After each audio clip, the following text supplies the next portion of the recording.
Tribuners, kecelakaan di Tugu Trikora Ambon, pagar Tugu dan mobil rusak, tak ada korban jiwa.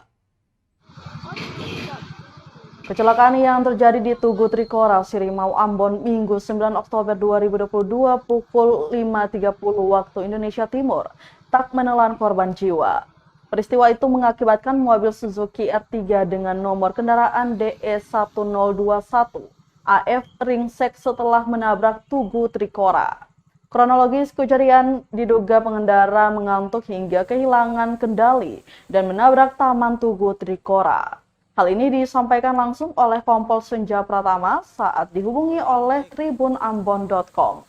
Lanjutnya, kecelakaan ini masih diselidiki karena sopir hingga saat ini belum dapat dimintai keterangan.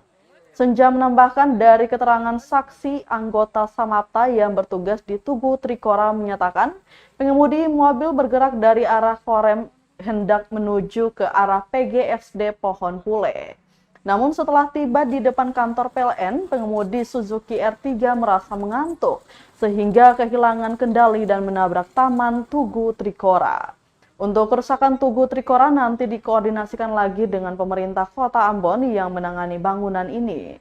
Satuan Lalu Lintas Polresta Pulau Ambon dan Pulau-Pulau Lease mencatat selama 2 tahun terakhir terdapat 2 kecelakaan tunggal yang terjadi di Monumen Tugu Trikora, Jalan Diponegoro, Kecamatan Sirimau. Adapun 2 kecelakaan tunggal itu terjadi pada Juli 2021 dan Oktober 2022.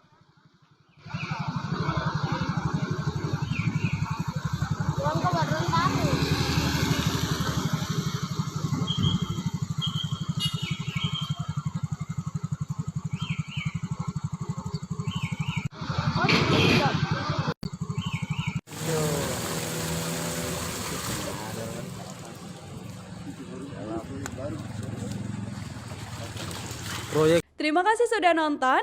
Jangan lupa like, subscribe, dan share ya.